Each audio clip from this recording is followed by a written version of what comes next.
अस्सलाम वालेकुम नाजरीन, जैसा कि आपको पता है इस साल 2025 की ईद उल फितर पर मैं और मेरा कोलीग नजीबुर रहमान हम अपनी इस साल की ईद की छुट्टियां मलेशिया गुजारने गए थे। वहां हमारी ये ईद की छुट्टियां कैसे गुजरी, डे फर्स्ट से लेकर मलेशिया से वापसी दुबई तक का पूरा ट्रिप आज आपसे शेयर करने जा रहा हूं। आप लोगों से रिक्वेस्ट है मेरी ये वीडियो आखिर तक लाजमी देखें।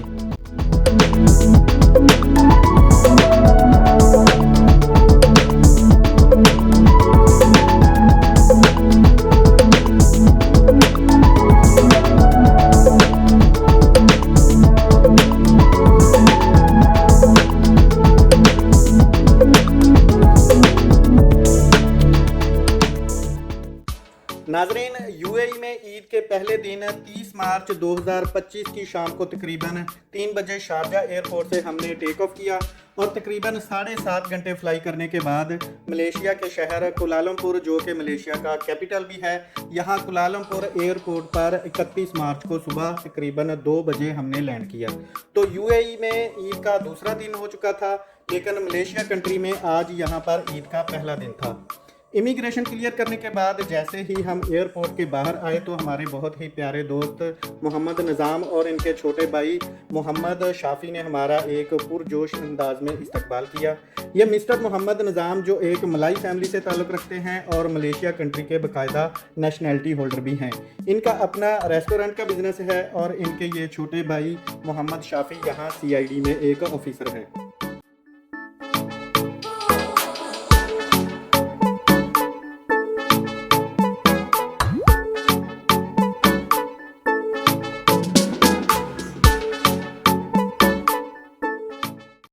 पहले दिन एयरपोर्ट से तकरीबन 1 घंटे की मुसाफत के बाद सबसे पहले हम अपने होटल में गए, जिसका नाम था एम पैलेस होटल, जिसकी बुकिंग हमने ऑलरेडी ऑनलाइन कर रखी थी। अपने इस होटल में चेक इन करने के बाद हमने चंद घंटे आराम किया और फिर मोहम्मद निज़ाम के घर पर एक पुरतकल्लफ दावत का अहतमाम किया गया था, जिसे इंटरटेन करने के बाद मोहम्मद निज़ाम साहब ने मलेशिया में अपना रिसेंटली एक फ्लैट खरीदा था, जो पेट्रॉन ट्विंस टावर के बिल्कुल ही करीब है। पेट्रॉन ट्विंस टावर का आपको पता ही होगा कि दुबई में बुर्ज खलीफा बनने से पहले यही पेट्रॉन ट्विंस टावर की जोड़ी दुनिया की सबसे ऊंची इमारत हुआ करती थी। लिहाजा इस ज़बरदस्त लोकेशन पर वाक़ई हमने इनके इस फ्लैट का विज़िट किया, इन्हें मुबारकबाद भी दी और हमारी ये दुआ भी है कि अल्लाह पाक इनको इनके इस घर में रहना नसीब भी फरमाए। आमीन।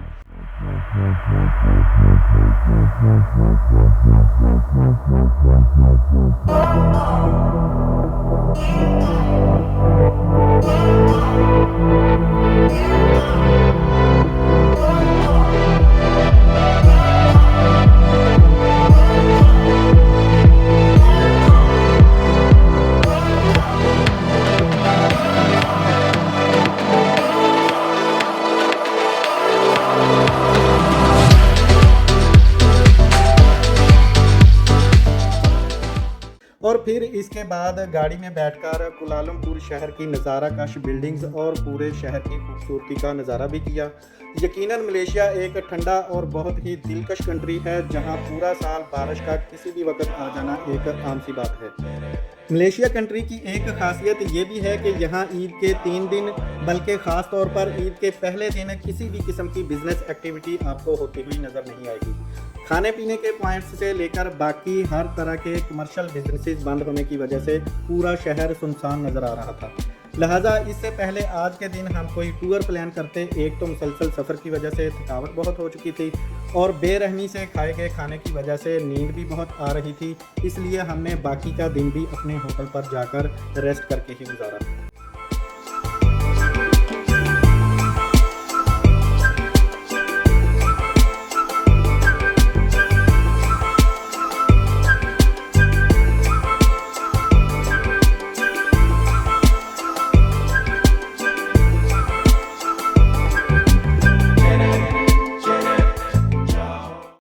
अगले दिन यानी मलेशिया ट्रिप के दूसरे दिन जब हम नाश्ता वगैरह करने के बाद रेडी हो चुके थे तो मोहम्मद निज़ाम साहब ने तकरीबन सुबह 10 बजे हमें हमारे होटल से पिक किया और आज का हमारा प्लान था गेंटिंग हाईलैंड विज़िट करने का।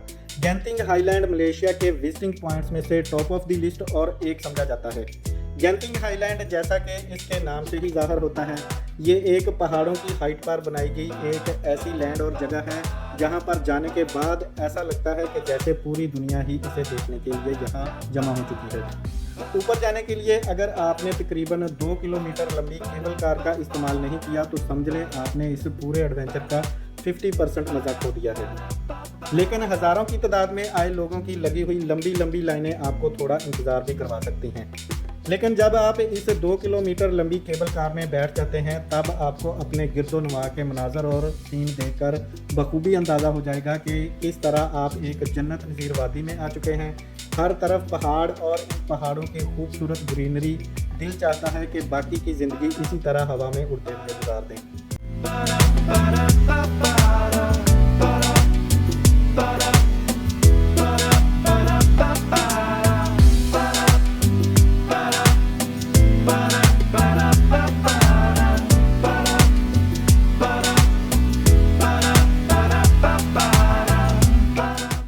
गेंटिंग हाईलैंड के ऊपर पहुंचने के बाद हर तरफ लगी हुई गहमा गहमी देखकर आपको एक वक्त के लिए ऐसा लगेगा कि जैसे आप दुबई मॉल के अंदर आ गए हों। यहाँ पर फूड कोर्ट में आपको हर तरह के और हर ब्रांड के खाने मिलते हैं। आप जिस तरह का फूड पसंद करते हैं यहाँ पर आकर ऑर्डर करें और आराम से बैठकर खाएं। हमने भी यहाँ अपना लंच करने के बाद एक ह्यूज साइज़ का प्ले लैंड विज़िट किया। ये प्ले लैंड ही इस गेंटिंग हाईलैंड की वो ख़ास जगह है जो आपके गेंटिंग हाईलैंड के एडवेंचर को चार चांद लगाती है। इस प्ले लैंड में हमने भी कई किस्म के स्केरिंग रिंग्स और तरह तरह के झूलों का इस्तेमाल करके ना सिर्फ लुत्फ़ उठाया बल्कि दूसरी छोटी छोटी प्लेइंग एक्टिविटीज़ में भी हिस्सा लिया। इसके बाद गेंटिंग हाईलैंड पर बने दुनिया के सबसे बड़े होटल जिसका नाम है फर्स्ट वर्ल्ड होटल, इस होटल का विज़िट किया।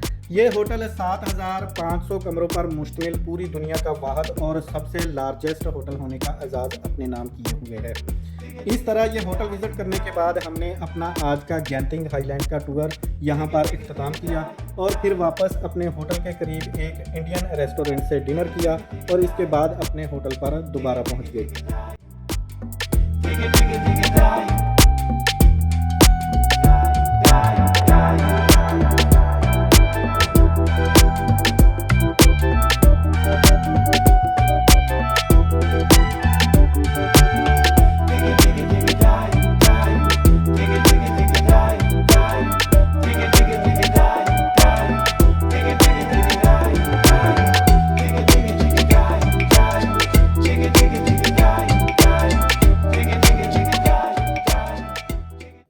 मलेशिया विज़िट के तीसरे दिन हम थोड़ा लेट उठे थे, इसलिए ब्रेकफास्ट की बजाय सीधा लंच का टाइम हो गया था, तो लिहाजा हमने हमारे होटल के अंदर ही बने एक इंडियन रेस्टोरेंट से लंच किया।